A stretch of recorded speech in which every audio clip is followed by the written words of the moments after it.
So students, after finishing with Gauss theorem, we are और सारे topics जो मैंने पढ़ाए हैं सारे के सारे आगे कंडक्टर्स समझाने में और ये पोटेंशियल समझाने में धीरे धीरे यूज़ होते रहेंगे। पर धीरे धीरे हम ये टॉपिक्स को ख़त्म करते आए हैं और अब हमारा नया टॉपिक आता है इलेक्ट्रिक पोटेंशियल। और जैसे कि हमने कहा था कि 5 चैप्टरों में मैंने इसको डिवाइड किया हुआ है इस यूनिट को। ये हमारा चैप्टर नंबर 4 है। ना इलेक्ट्रिक पोटेंशियल हम पढ़ाने जा रहे हैं और इसके पहले let's talk about what are conservative forces.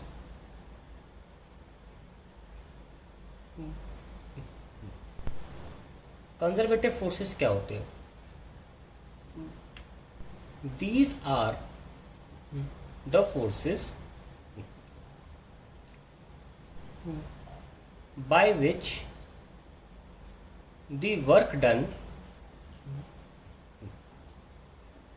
is independent of the path followed। Path dependent नहीं होता किया हुआ काम। बहुत बच्चे जब भूल जाते हैं 6-7 महीने बाद और उनसे पूछा जाए कंजर्वेटिव फोर्स क्या होते हैं, वो लोग बोलते हैं forces which you not depend on path. ऐसा नहीं है, फोर्सेस के द्वारा किया हुआ काम उसकी बात की जा रही है। और work done, these are the forces by which the work done, यहाँ से लेकर यहाँ तक आप यूज़ कर लीजिए और दूसरी परिभाषा आ जाएगी bye which the work done is zero in a closed path. तो अब इस चीज़ को हम क्यों पढ़ा रहे हैं यहाँ पे इलेक्ट्रिक पोटेंशियल को? जिन्होंने तमीज़ से अगर ग्रेविटेशन पढ़ा है तो उनको समझ में आ जाएगा कि पोटेंशियल के चैप्टर में कंजर्वेटिव फोर्सेस क्यों पढ़ाए जा रहे हैं। अगर आप ध्यान से नोटिस करेंगे और आपने तमीज़ से ग्रेविटेशन पढ़ा है तो जितने भी फॉर्मूले इलेक्ट्रिक फील्ड के आ रहे हैं एग्जैक्टली सेम फॉर्मूले ग्रेविटेशनल फील्ड के लिए भी आते हैं।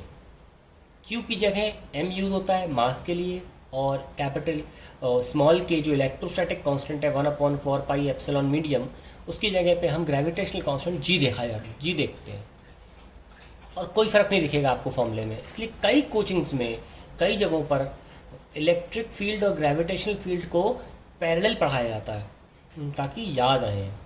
तो work done in is zero in close. और हम तब जिन बच्चों को ग्रेविटेशन पढ़ाया गया उनको पता है कि कंजर्वेटिव फोर्सेस इलेक्ट्रिक पोटेंशियल में क्यों पढ़ाए जा रहे हैं, क्योंकि कंजर्वेटिव फोर्सेस ग्रेविटेशनल पोटेंशियल से भी पहले पढ़ाए गए थे। मैंने पढ़ाया था, जिन बच्चे से मेरे पढ़े उनको मैंने कंजर्वेटिव फोर्सेस को बहुत अच्छी तरीके से बहुत डिटेल में पढ़ाया था। अच्छी तरीके तो खैर वो बच्चे बताएंगे, लेकिन मैंने अपनी तरफ से डिटेल में पढ़ाया था और उसके बाद ही मैंने ग्रेविटेशनल पोटेंशियल को शुरू किया था। ध्यान में रखते हुए कि बहुत से स्टूडेंट्स को अभी भी जानकारी नहीं है कि कंजर्वेटिव फोर्सेस को इलेक्ट्रिक पोटेंशियल से कैसे रिलेट किया जाए। जिनको ये पता है कि कंजर्वेटिव फोर्सेस को ग्रेविटेशनल पोटेंशियल से कैसे रिलेट किया गया था उनको याद भले नहीं होगा, पर एटलीस्ट इतना पता होगा कि हाँ कुछ रिलेशन किया गया था। तो वहीं हम दोबारा पहुँच रहे हैं। तो सबसे पहले इन दोनों डेफिनेशंस को हम मैथमेटिकली प्रूव करेंगे। Let's see.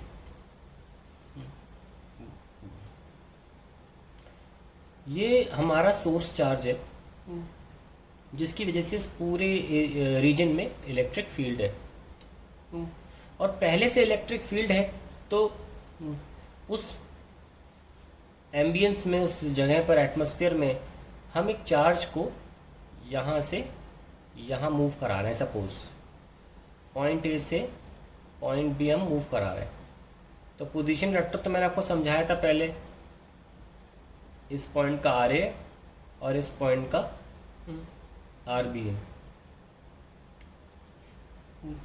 हम देख रहे हैं कि अगर हम फोर्स निकालना चाहते हैं, हम वर्क डन निकालना चाहते हैं, यहाँ से यहाँ लाने में चार्ज को कितना काम लगा, तो वर्क डन तो हमेशा फोर्स इनटू डिस्प्लेसमेंट होता है। तो फोर्स कौन सा होगा? क्यू एस के द्वारा क्यू नॉट पे। हमने जब भी आपको बोला एनालिसिस करना हो तो कौन आएगा? Q not. तो क्यू नॉट को हम ए से बी लेकर जा रहे हैं। अब नोटिस करिए कि क्यू एस से ए के बीच में जो आर ए है और हर बार आर जो है वो बदल रहा है ना, हर बार आर बदल रहा है। इसका मतलब क्या हुआ, इसका मतलब फोर्स वेरी करेगा, और जब भी वेरिंग फोर्स होता है तो डायरेक्टली एफ एस से नहीं, एफ एस कॉस थीटा से आंसर नहीं आता। फिर आपको छोटे छोटे डिस्प्लेसमेंट्स में से डी डब्ल्यू निकाल के फिर उन्हें इंटीग्रेट करना पड़ता है। ये 11वीं क्लास में सिखाया जाता है कि जब फोर्स वेरिएबल हो, देखिए ना यहाँ पे आर अलग है, यहाँ पे थोड़ा ज़्यादा है, यहाँ और ज़्यादा है, सबसे ज़्यादा यहाँ है, तो जब फोर्स वेरी करता है तो फिर हमें डिफरेंशियल वर्क डन निकालना होता है। बहुत छोटे छोटे डिस्प्लेसमेंट्स लेकर वर्क डन निकालना होता है। ठीक है, तब जाके हम उसको इंटीग्रेट करते हैं और फिर हमें पूरा वर्क डन मिल जाता है ए से लेकर बी तक। ये इंटीग्रेशन का कॉन्सेप्ट है।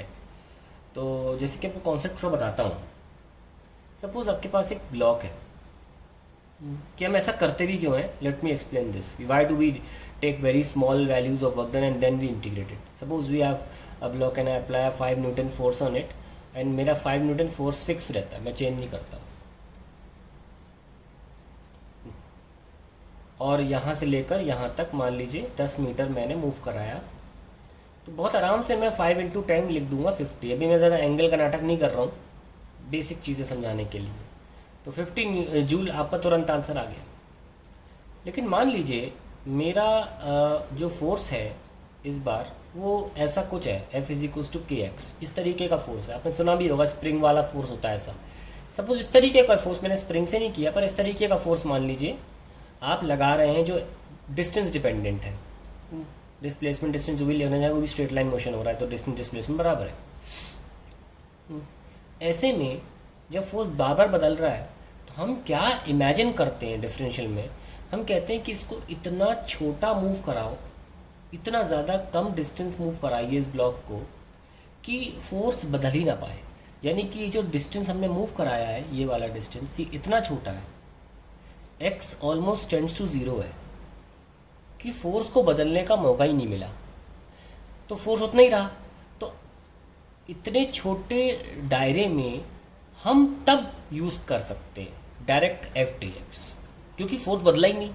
तो main concept of taking differential quantity ये होता है कि इतने छोटे से वक्त में या स्पेस में, वक्त जब डी टी लेते हैं, जब स्पेस तो डी एक्स लेते हैं, इतने छोटे से वक्त में या स्पेस में कोई क्वांटिटी जो डिपेंड कर रही थी वो बदल ही नहीं पा रही है। जैसे एफ एक्स पे डिपेंड कर रहा था, पर हमने एक्स को इतना छोटा ले लिया कि एफ अब चेंज ही नहीं हो रहा है।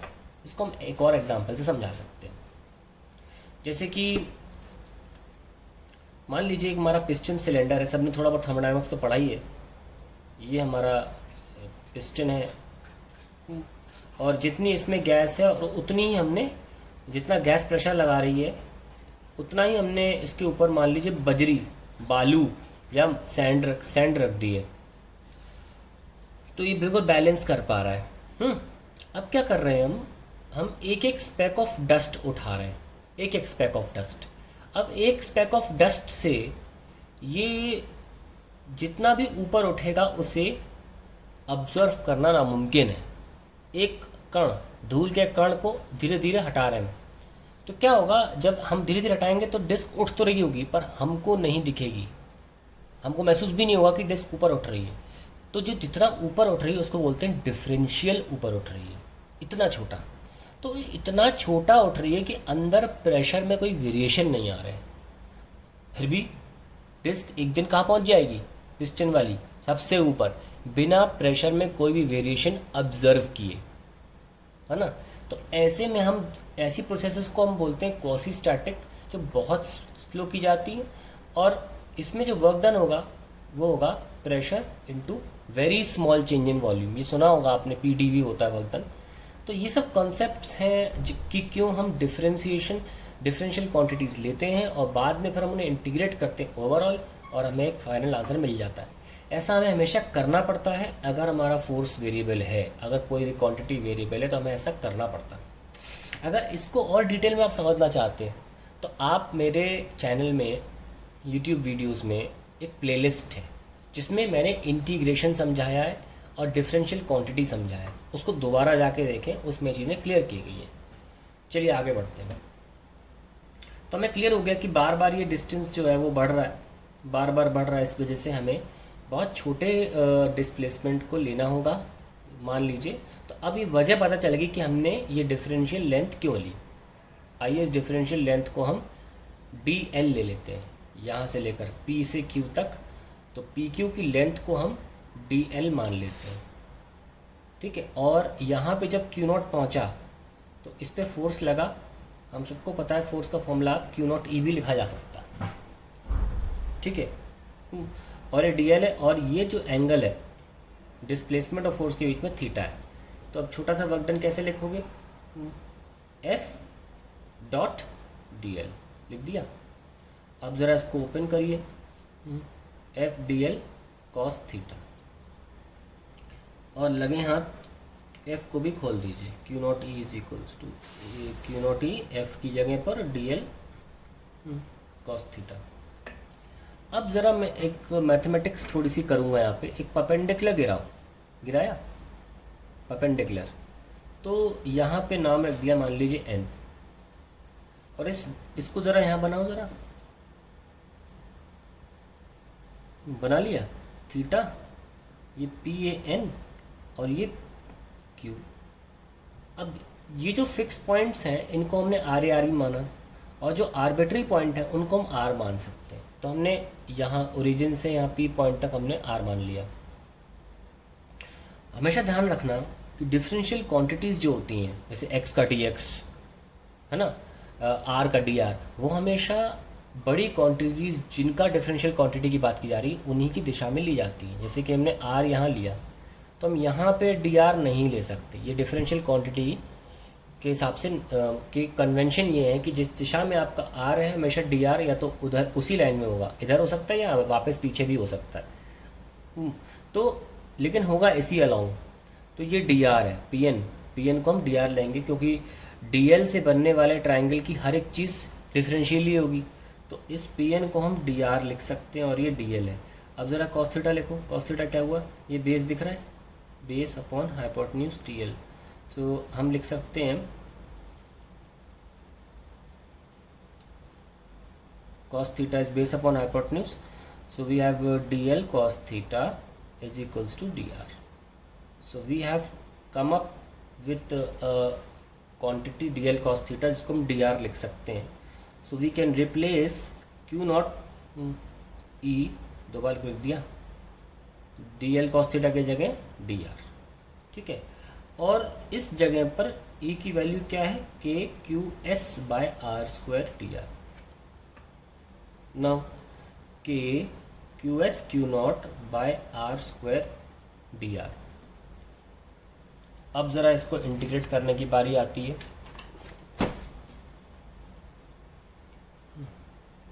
dw क्या आया, KQS Q0 by R square dr, और टोटल वर्क डन जो होगा A से B वो होगा K upon R square, sorry KQS Q0 1 upon R square dr RA to RB। Work A से B ले जाने में होगा KQS Q0 1 by R square का इंटीग्रेशन होता है माइनस का 1 by R RA to RB। KQS Q0 जब भी माइनस साइन हो, lower limit minus upper limit करें, 1 by RA minus 1 by RB।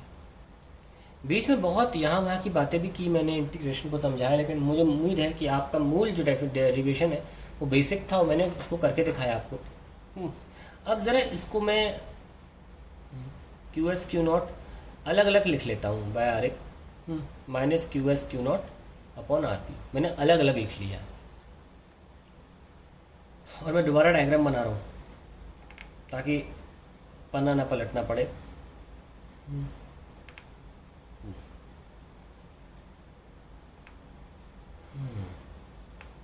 RA से RB, और यहाँ से यहाँ लेकर आ रहे हैं। आप ज़रा इस टर्म को देखिए, K constant, QS fixed constant, Q0 constant, RA distance constant. बीच की डिस्टेंस अलग अलग है पर इनिशियल और फाइनल तो फिक्स्ड है। इस तरीके से ये टर्म भी कांस्टेंट है। तो क्या हुआ कि कांस्टेंट एक टर्म है और दूसरा टर्म भी कांस्टेंट है, तो अल्टीमेटली आंसर वेरिएबल तो नहीं आ सकता, कांस्टेंट ही आएगा। इसका मतलब ए से बी ले जाने में कोई भी रास्ता अगर फॉलो किया गया होता, एनी रास्ता, चाहे ऐसे ऐसे ऐसे गए होते, आंसर तो बदलता ही नहीं, क्योंकि अल्टीमेटली रास्ते पर तो निर्भर ही नहीं कर रहा है मेरा आंसर। अल्टीमेटली रास्ते पर तो आंसर निर्भर ही नहीं कर रहा। अगर गौर से देखें तो हमारा जो काम है केवल इनिशियल और फाइनल पॉइंट पर निर्भर कर रहा है। तो मैंने साबित कर दिया कि work done by conservative force, या मैंने साबित किया कि work done by electrostatic force is independent of the path followed.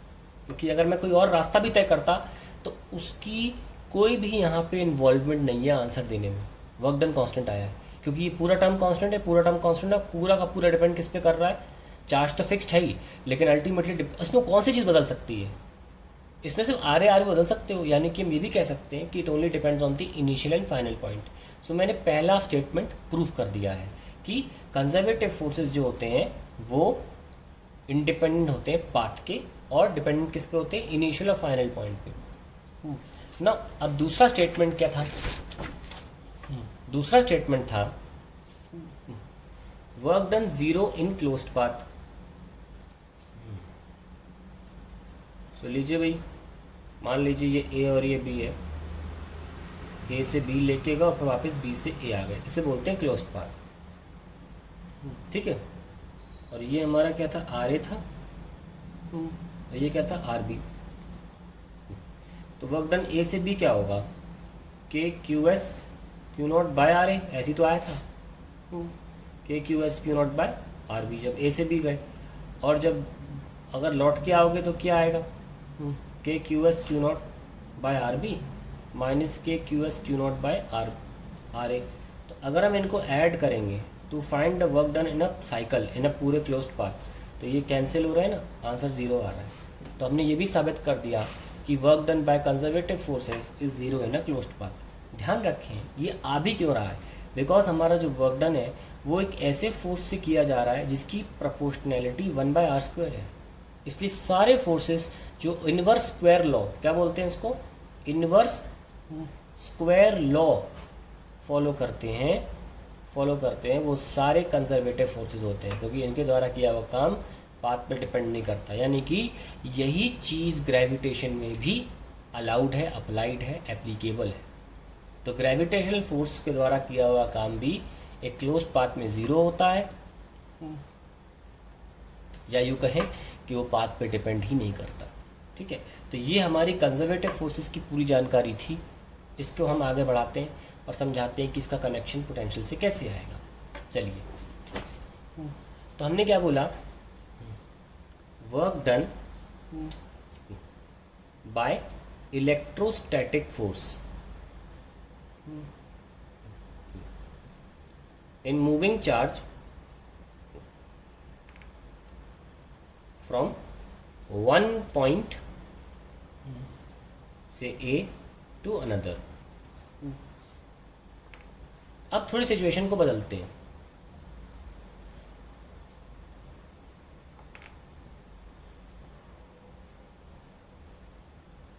ये आर ए और ये आर बी। अब क्या होगा, हम ए से भी चार्ज को लेकर तो आ रहे हैं, पर इलेक्ट्रोस्टैटिक फोर्स नहीं लेके आएगा, एक्सटर्नल फोर्स लेकर आएगा। और एक्सटर्नल फोर्स कौन लगाता है, हम, एक्सटर्नल एजेंट। तो इलेक्ट्रोस्टैटिक फोर्स जो था वो ऐसे लग रहा था, और यहाँ पे भी ऐसे लग रहा होगा। आर्बिट्री कोई जगह ले लेते हैं ताकि डीएल लेने का हक मिले। ये हमारा इलेक्ट्रोस्टैटिक फोर्स था जिसको हम बोल रहे थे क्यू नॉट ई। पर अब हम वर्क करना चाहते हैं और कुछ कंडीशंस हैं हमारे वर्क करने के दौरान। पहली कंडीशन ये कि नेट फोर्स, जब हम वर्क करेंगे तो ओवरऑल फोर्स जो होगा चार्ज पे, नेट फोर्स ऑन चार्ज, ये ज़ीरो होना चाहिए। ये कुछ कंडीशंस हैं जब हम काम करेंगे। इसका सीधा मतलब ये हुआ कि हम फोर्स लगाएंगे बिल्कुल अपोजिट डायरेक्शन में, जिसकी वैल्यू ये कौन सा है, ई एक्स टी, एक्सटर्नल फोर्स, जिसकी वैल्यू इलेक्ट्रोस्टैटिक फोर्स के बराबर होगी। और दूसरी कंडीशन है, क्योंकि फोर्स नहीं है, इसको चाहो तो ना भी लिखो दूसरी कंडीशन को, पर आपको हम डिटेल में बता रहे हैं तो लिख देते हैं, विदाउट एक्सेलरेशन, विदाउट एक्सेलरेशन। तो ये बहुत इंपॉर्टेंट कंडीशन है काम करने की, ध्यान रखना ये थीटा को मैं डिस्टर्ब नहीं कर रहा हूँ। तो ये एंगल क्या हो जाएगा 180 माइनस थीटा, और ये हमारा डीएल था।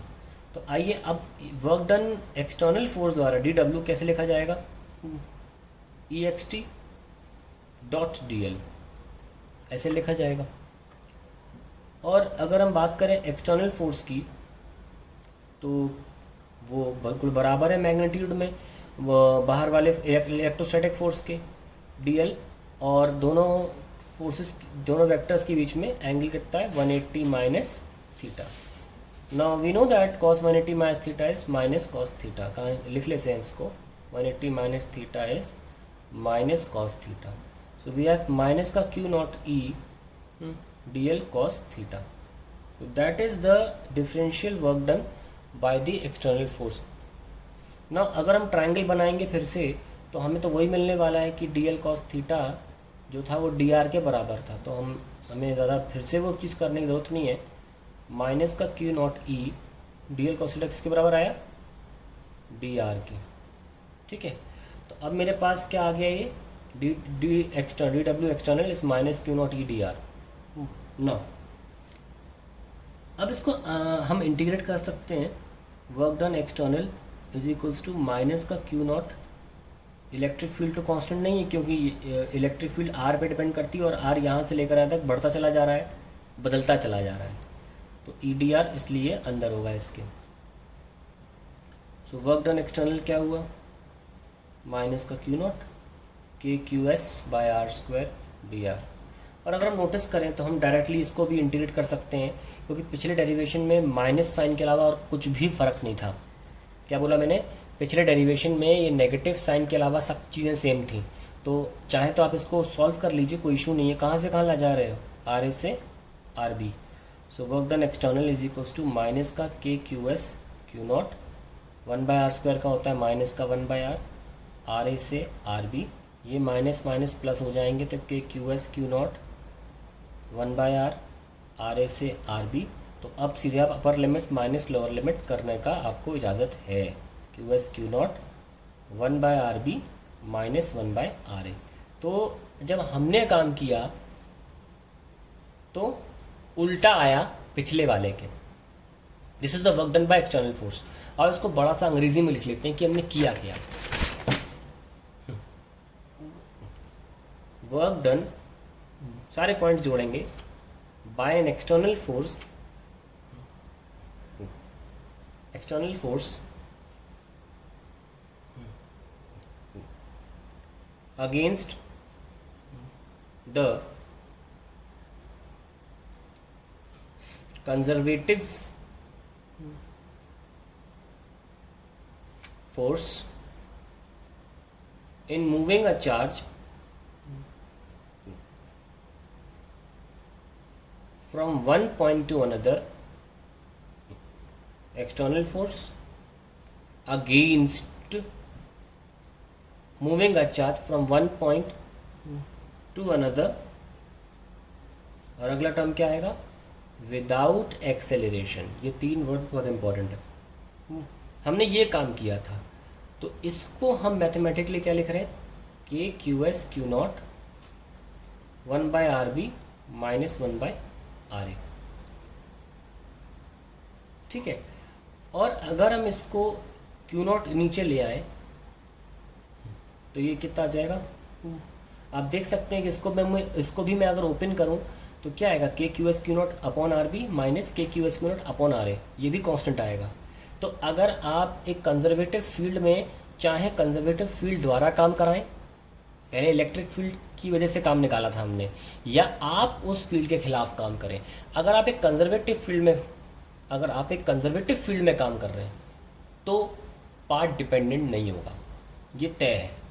चाहे आप करें चाहे फील्ड खुद करे, जैसे कि चाहे ये पेन मैं छोड़ दूं, ये ग्रेविटी ने काम किया है, मैंने नहीं, चाहे मैं पेन को ऊपर लेकर आऊँ, दोनों ही सूरतों में पाथ डिपेंडेंट नहीं है। ठीक है, चाहे मैं करूँ चाहे फील्ड करे। कौन फील्ड करे? ग्रेविटेशन फील्ड कर रही थी, ये नीचे लेकर आ रही है, मैं ऊपर लेकर आ रहा हूँ, कोई फ़र्क नहीं पड़ता। दोनों ही सूरतों में काम एक क्लोज्ड पाथ में ज़ीरो होगा, या आप ये कह सकते हैं कि वो इंडिपेंडेंट ऑफ पाथ फॉलोड होगा। और आपने 11वीं क्लास में तो किया ही होगा हल्का सा कि जीने के द्वारा बॉल लेके जाओ तो भी सेम काम, डायरेक्ट ले जाओ तो भी सेम काम, इंक्लाइंड प्लेन के द्वारा ले जाओ तो भी सेम काम, है ना। ऐसे डेरिवेशंस तो कम से कम ये तो कराए ही जाते हैं। तो इनमें तो आपने पढ़ाई था कि पाथ कैसा भी हो, वर्क डन हमेशा सेम रहेगा। मैं वही कह रहा हूँ। तो यहाँ पे काम मैं कर रहा हूँ, एक्सटर्नल है, उसके बावजूद भी बात वही सेम आ रही है। चलिए, तो हमने क्या किया, क्यू नॉट के नीचे ले आए -1/RA। अब मैं इसको अंग्रेजी में क्या लिखूंगा, ध्यान सुनना। Work done by an external agent या force against the conservative field.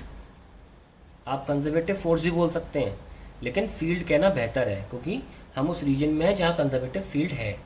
Against the conservative field per unit positive test charge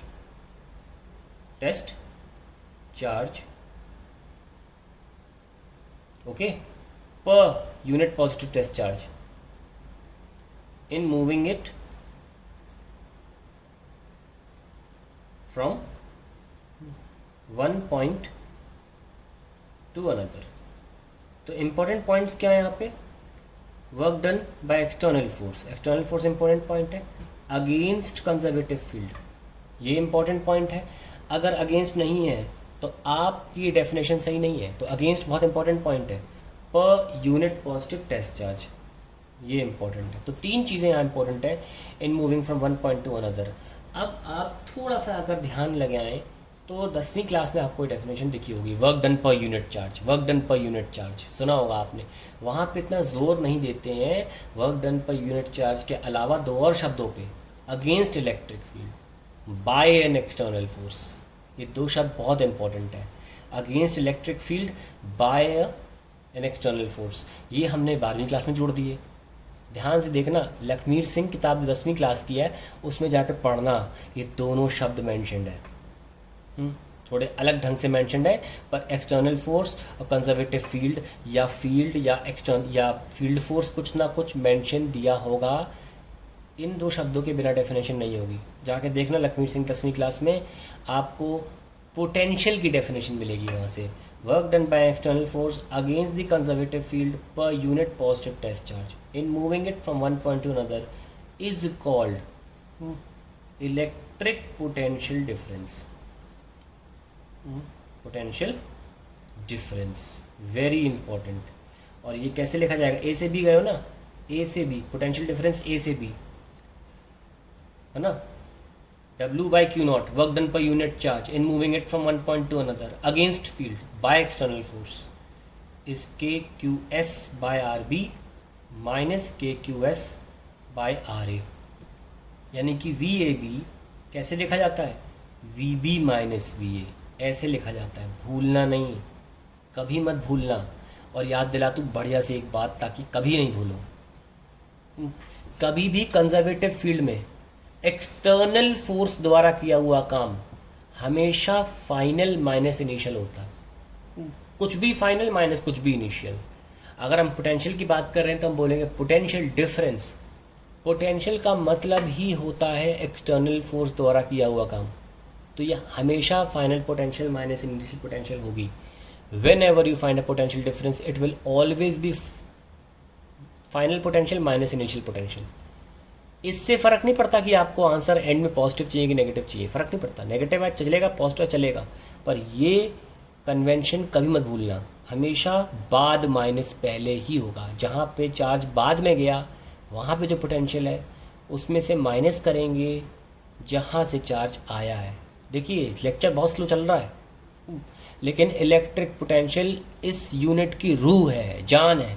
अगर आप इसको बहुत ध्यान से फोकस से नहीं समझेंगे सब तबाह हो जाएगा जो अब तक पढ़ा है मैंने। इसलिए बहुत एक एक चीज़ को ध्यान में फोकस से बता के चलते जा रहा हूँ मैं। ये सब पॉइंट्स हवा में उड़ जाएंगे, बाउंसर लगेंगे, जब एक्चुअली में हम बहुत कॉम्प्लेक्स चीज़ें करेंगे। पोटेंशियल डिफरेंस क्या होता है? फाइनल माइनस इनिशियल, फ़र्क नहीं पड़ता माइनस आ रहा है प्लस आ रहा है आंसर। ध्यान रखना, ये कॉन्सेप्ट ग्रेविटेशन में भी लगा सकते हो। ग्रेविटेशनल पोटेंशियल डिफरेंस निकालना है तो हमेशा फाइनल माइनस पोटेंशियल होगा। ठीक है, आप देखो ये पेन ऊपर है, ये क्वेश्चन की स्टार्टिंग इनिशियल ऊपर ले लिया, नीचे ले गए, ये चला गया। तो अब अगर आपसे कोई पूछे what is the gravitational potential difference, आप नीचे माइनस ऊपर ही करोगे, आंसर नेगेटिव आएगा क्योंकि नीचे पोटेंशियल कम है, पोटेंशियल एनर्जी नीचे कम है और ऊपर पोटेंशियल एनर्जी ज़्यादा है। हम पता है ना MgH होता है, क्योंकि फिर भी आपको फाइनल माइनस इनिशियल करना है। ठीक है, याद रखिएगा इसको, लिख लेते हैं। In a conservative field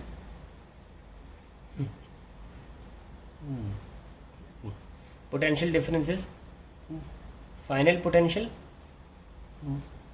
minus initial potential.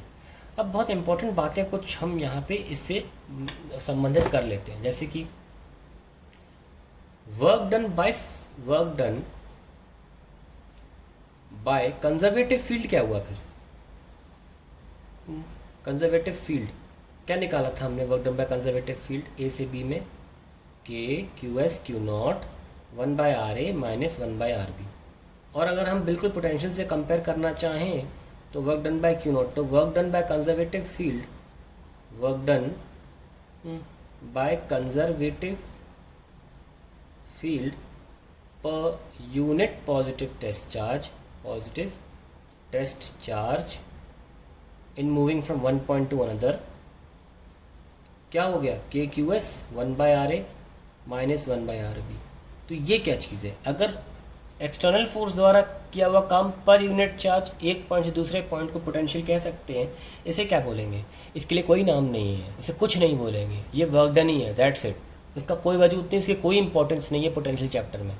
Potential का मतलब है एक्सटर्नल फोर्स, और यहाँ पे अगर आप फील्ड की बात कर रहे हैं ये सिंपली एक वर्क डन है। लेकिन अगर हम काम करेंगे तब हम पोटेंशियल शब्द लगाएंगे। देखिए फिजिक्स में कुछ चीज़ें डिफाइन होती हैं, कुछ चीज़ें डिराइव होती हैं, कुछ चीज़ें डिफाइन करनी पड़ती हैं बिल्कुल जड़ से, हर चीज़ की वजह नहीं हो सकती, तो हम कुछ चीज़ें पहले से डिफाइन कर देते हैं। तो पोटेंशियल डिफाइंड है। क्या है ये potential? Potential is the work done by external force. ठीक है, सो यहाँ पे हम ध्यान रखें इस बात का कि हम इसको नहीं पोटेंशियल बोल सकते। पोटेंशियल की डेफिनेशन में एक्सटर्नल फोर्स मायने रखता है। तो अब हम वापस इसको हम क्लियर करना चाहते थे, कहीं आपको लगे कि नहीं एक्सटर्नल फोर्स द्वारा किया हुआ काम ही पोटेंशियल है कि फील्ड द्वारा किया हुआ काम भी पोटेंशियल कहलाया जा सकता है? नहीं, एक्सटर्नल फोर्स द्वारा। और यहीं से अगर हम देखें हमारे डेरिवेशन में एक बहुत इंपॉर्टेंट बात सामने आई थी, DW एक्सटर्नल वॉज F.dl, ये था जिसको हमने लिखा FDL cos theta 180 minus theta, sorry ठीक से लिख लेते हैं इसको, FDL cos 180 माइनस थीटा, और finally minus FDL cos theta आया था क्योंकि cos 180 minus theta minus cos theta होता है। फिर हमने इसको लिख लिया Q0E DL cos थीटा और DW एक्सटर्नल लिख लिया। अगर हम DW एक्सटर्नल के नीचे Q0 ले आए, ध्यान रखना एक्सटर्नल फोर्स द्वारा है, तो तुरंत पोटेंशियल बन जाएगा ये माइनस का E.dl। मैंने क्या किया, वापस EDL cos थीटा को E.dl लिख लिया। तो अब ये क्या है, डिफरेंशियल फॉर्म में potential difference is equals to minus का E.dl। तो अगर डिफरेंशियल फॉर्म में पोटेंशियल डिफरेंस है, इसका इंटीग्रेट करेंगे तो ये बड़े फॉर्म में पोटेंशियल डिफरेंस आ जाएगी, इज इक्वल्स टू माइनस का इंटीग्रेशन ऑफ E.dl। ये हमारी 12वीं क्लास की डेफिनेशन है, बड़े बच्चों वाली। क्या बोलते हैं इसको? Potential difference is the negative of the line integral of electric field. जैसा लिख रहा है वैसे वैसे मैंने लिख दिया, negative of the line integral of electric field, that is called potential difference. ये भी इंपॉर्टेंट डेफिनेशन है। नाउ इंपॉर्टेंट बात सामने एक और आती है,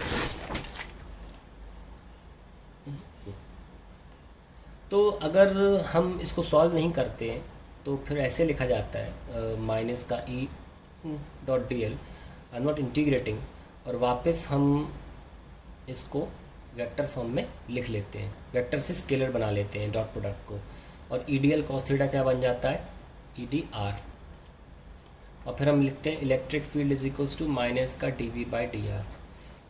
this is the most important equation of this entire unit, most important equation of this unit.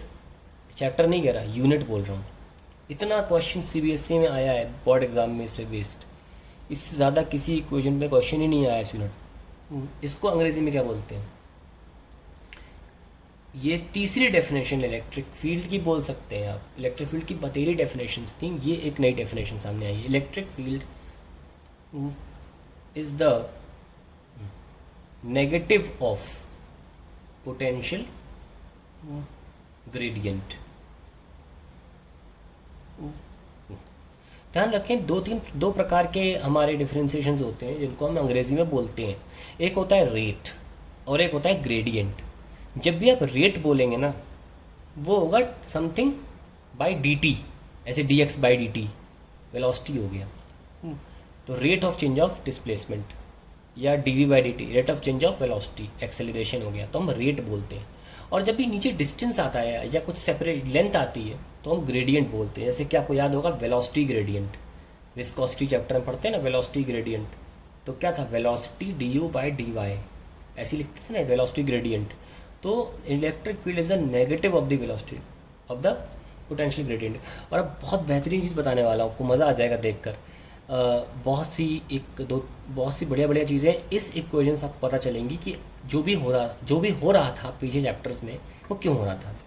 जैसे कि जिसमें हमें समझना पड़ेगा नेगेटिव साइन का मतलब क्या है। अगर हम वेक्टोरियली लिखें तो अब देखो डी बाई डी आर जो है पोटेंशियल एक स्केलर क्वांटिटी है और इसके ऊपर वेक्टर साइन नहीं लगा सकता, इसलिए अगर क्योंकि इलेक्ट्रिक फील्ड तो वेक्टर क्वांटिटी है, तो अगर आप वेक्टोरियली इसे ट्रीट कर रहे हो तो बाजू में हमें अपनी मदद से अपनी तरफ से आई कैप जे कैप के कैप कुछ लगाना पड़ेगा, क्योंकि हम वन डायमेंशनल की बात कर रहे हैं तो सिर्फ आई कैप से काम चल सकता है। अब D V by D R अलग चीज़ है, तो माइनस साइन जो है वो डायरेक्शन दिखाता है। पोटेंशियल देखिए, स्केलर चीज़ों का माइनस नहीं होता।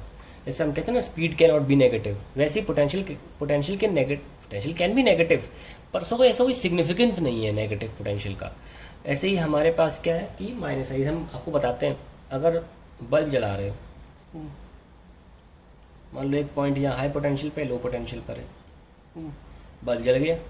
अब चाहे तो तुम इस माइनस दिस कर लो, चाहे दिस माइनस दिस कर लो, उससे क्या फ़र्क पड़ता है, बल्ब तो जलेगा। ऐसा तो है नहीं कि अगर आप पलट दोगे टर्मिनल्स तो बल्ब जलना बंद हो जाएगा। तो पोटेंशियल डिफरेंस के नेगेटिव पॉजिटिव से कोई सिग्निफिकेंस नहीं होती है, इसलिए हम माइनस साइन का मतलब डायरेक्शन से किया जा रहा है। तो यहाँ पे हम क्या सीखते हैं कि the negative sign gives the direction of electric field. अब देखिए ध्यान से, मैथमेटिक्स में कन्वेंशन यूज़ होता है कि कोई भी rate dx by D T है या D U by D Y ले लो, चाहे D V by D R ले लो, जितनी भी डिफरेंशियल क्वांटिटीज़ होती हैं इस तरह से लिखी जाती हैं, रेट हो चाहे ग्रेडियंट हो, ये बाय डिफ़ॉल्ट पॉजिटिव होती हैं या इंक्रीजिंग होती हैं बाय डिफ़ॉल्ट। ऐसा नहीं होता अगर आपको dx कोई D V by D T देगा तो आप रिटार्डेशन कभी नहीं बोलोगे इसे, आप हमेशा से एक्सेलरेशन ही बोलोगे जब तक कि बाहर माइनस साइन ना लगाओ।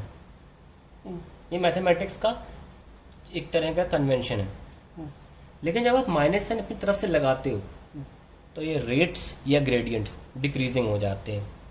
तो अगर हम बात करें minus D V by D R की, तो इसका मतलब जानते हैं क्या होता है, ये लो, हमने आपको बोला माइनस साइन डायरेक्शन देता है इलेक्ट्रिक फील्ड की।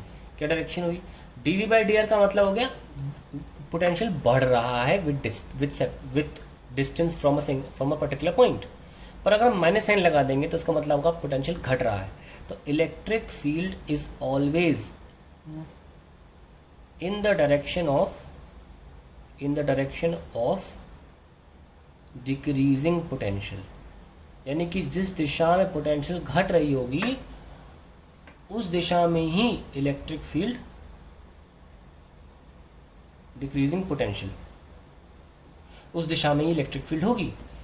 बहुत सिंपल तरीके से बताना चाहें तो क्या कह सकते हैं उसे, मान लीजिए पॉइंट ए पॉइंट बी है, ये 6 वोल्ट पे 2 वोल्ट पे है, तुरंत बता सकते हो ये है इलेक्ट्रिक फील्ड। ठीक है ना, इसको याद करने का तरीका बताता हूँ। जिस तरीके से current high to low flow करता है, high potential to low potential flow करता है, आप इलेक्ट्रिक फील्ड को भी ऐसे ही मान लें। दूसरी बात, जब तक कि पोटेंशियल डिफरेंस नहीं होगा करंट नहीं हो सकता। Current proportional to potential difference होता है, ये ओम मिस्टर ओम कह गए हैं। पोटेंशियल डिफरेंस नहीं हो करंट नहीं होगा। एग्जैक्टली यही बात अब आप इसके लिए भी रट लें। जब तक पोटेंशियल डिफरेंस नहीं होगा इलेक्ट्रोस्टैट्स में, तब तक इलेक्ट्रिक फील्ड नहीं होगी, नहीं हो सकती। ठीक है, इलेक्ट्रिक फील्ड तभी हो सकती है जब पोटेंशियल डिफरेंस हो। तो याद रखें इस बात को। और E is proportional to D V proportional to E नहीं लिखिएगा। पोटेंशियल डिफरेंस होगा जब दो अलग अलग चार्जेस होंगे, एक चार्ज ज़्यादा एक चार्ज कम, ऐसा कुछ होगा, दो रीजन्स बनेंगे तो इलेक्ट्रिक फील्ड तभी बनेगी। ठीक है, तो अब आप सोच रहे होंगे चैप्टर चौथा नंबर का है, लेकिन ये तो जड़ है चैप्टर की, ये तो पूरी यूनिट की जड़ है। कौन? पोटेंशियल। पोटेंशियल डिफरेंस देखिए, दो रीजन्स हैं, एक प्लस और एक माइनस है। शुरुआत बिल्कुल चार्ज के बारे में बात हो रही है, बिल्कुल शुरुआत में ये हाई पोटेंशियल लो पोटेंशियल, लो आ गई इलेक्ट्रिक फील्ड। तो सबसे मूल चीज़ इस यूनिट में पोटेंशियल ही था, लेकिन ये बहुत आखिरी में आता है, क्योंकि हमें बेसिक डेफिनेशंस, बेसिक चीज़ें पहले से थोड़ी बहुत पता हो तो हम इस चैप्टर को आसानी समझ सकते हैं। अब 6 से 2 वोल्ट तो अब समझ ही गए होंगे।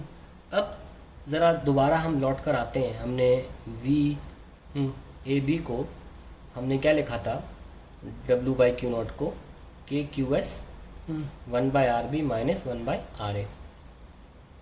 सो VAB क्या आया, KQS/RB माइनस KQS/RA। तो ऑब्वियसली बाय डायमेंशनल एनालिसिस जो पढ़ा होगा 11वीं क्लास में, कि अगर लेफ्ट में कोई क्वांटिटी है तो सारे टर्म्स वही क्वांटिटी होने चाहिए। तो ये भी पोटेंशियल हुआ, potential at B minus potential at A। और ये क्या कर रहा हूँ मैं, अन्याय, सॉरी वेक्टर क्वांटिटी नहीं है, वेक्टर लगा लगे हैबिट होगी। सो VB minus VA is the potential difference, where VB is the potential at point B and VA is the potential at point A. Now, work done per unit positive test charge in an electric field, ऐसे भी लिख सकते हो। अगर आपको against नहीं लिखना, इन an electric field लिख दो। In an electric field by an external force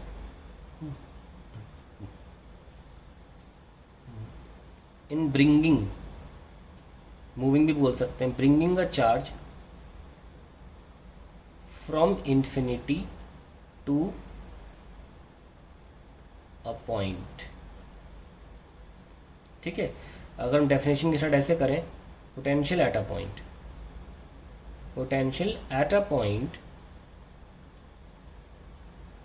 is work done per unit positive test charge in an electric field by an external force। ठीक है, unit positive test charge in an electric field by an external force. एक भी point miss करोगे zero मिल जाएगा तुरंत। By an external force in bringing a charge from infinity. तो क्या क्या शुरू कैसे किया, पोटेंशियल एट अ पॉइंट, है ना, in bringing a charge from infinity to that point. इसीलिए किताबों में टू दैट पॉइंट होता है, बच्चे ऐसे रट्टा मान लेते हैं, to that point, to that point, to that point. अब समझिए क्यों, क्योंकि डेफिनेशन की स्टार्टिंग ऐसे होती है, potential at a point is work done per unit positive test charge in an electric field by an external force in external force in bringing a charge from infinity to that point. जिस point की बात की जा रही है, to that point. ठीक है, तो ये डेफिनेशन लिख दी। तो अब हम क्या कर रहे हैं, हम इन्फिनिटी से लेकर आ रहे हैं। तो VAB is QQS upon RB, और ला कहाँ से रहे थे भाई हम, इन्फिनिटी से, है ना। तो एनीथिंग बाय इन्फिनिटी तो जीरो होता है। तो finally potential at a point B मिली, इन्फिनिटी से B ला रहे थे ना, क्या बचा, KQS/RB। तो पोटेंशियल जब एक ही पॉइंट बच रहा है तो हम BACD क्यों लगाएं, सीधे बिना सफिक्स के लिखें KQS/R। तो एब्सोल्यूट पोटेंशियल का फॉर्मूला हमारे सामने आ जाता है, दैट इज़ KQ/R। ठीक है, सो इस पर हम बात करते हैं। हमारा तो पोटेंशियल का फॉर्मूला निकल के आया है, वो निकल के आया है KQ/R। और बहुत इंपॉर्टेंट बात सामने आती है, एक सिंगल चार्ज के लिए पोटेंशियल की R से वेरिएशन 1/R है। ठीक है, अब देखिए इम्पोर्टेंट बात, भाई हमने बताया आपको ये होता है माइनस का dV/dr। मैंने आपको कहा था कि इलेक्ट्रिक फील्ड लाइंस जो हम बनाते हैं उसकी एक वजह तो ये थी कि फील्ड में Q0 छोड़ दो, जैसे Q0 जाएगा वहीं फील्ड लाइन होगी। मैंने कहा था इससे बेटर आंसर है इसका। अब देखिए नेगेटिव साइन क्या दिखाता है, डायरेक्शन ऑफ इलेक्ट्रिक फील्ड, और माइनस dV/dr के साथ चेप दिया है, तो dV/dr के साथ माइनस साइन लगाने का मतलब ये हो गया फिर जिस दिशा में पोटेंशियल घटेगी फील्ड हमेशा उस दिशा में होगी। आप खुद सोचिए, ये एक पॉजिटिव चार्ज है, हमने साबित कर दिया कि पोटेंशियल जो होती है 1/R होती है, यानी कि अगर आप Q से दूर जाओगे तो पोटेंशियल घटेगी, क्योंकि R बढ़ेगा तो V घटेगा। और हमने ये भी बोला कि इलेक्ट्रिक फील्ड कहाँ होती है, जिस दिशा में पोटेंशियल घटती है, क्योंकि पॉजिटिव चार्ज से दूर जाने में पोटेंशियल घटती है, इसीलिए इलेक्ट्रिक फील्ड इधर होती है जिस तरफ पोटेंशियल घटती है, इसीलिए पोटेंशियल रेडियली आउटवर्ड होती है, रेडियली आउटवर्ड, क्योंकि जब हम पॉजिटिव चार्ज से दूर जाते हैं पोटेंशियल घटती है, और इस माइनस साइन का मतलब ये है कि जिस दिशा में पोटेंशियल घटे फील्ड उस दिशा में हो। That is the reason fields are outwards. अब आप कहीं भी किसी से पूछेंगे कि प्लस चार्ज के लिए फील्ड लाइंस बाहर क्यों होती हैं, तो आपको ये आंसर मिलेगा होता है, कन्वेंशन है, मान लो, ये आंसर मिलेंगे। पर इसके पीछे एक बहुत ही अच्छे दो कॉन्सेप्ट हैं बताने कि एक तो जिस दिशा में Q0 जाएगा, और दूसरा बेहतरीन आंसर जिस दिशा में पोटेंशियल घटेगी। पोटेंशियल प्लस चार्ज से दूर जाने में घटती है, क्योंकि उसको हमने साबित किया कि ये 1/R को फॉलो करता है। And that's it. And there are many things जो E equals to minus K dV/dr पे लागू होती हैं, इसको हम आगे बढ़ाते रहेंगे। अभी के लिए इतना काफ़ी है।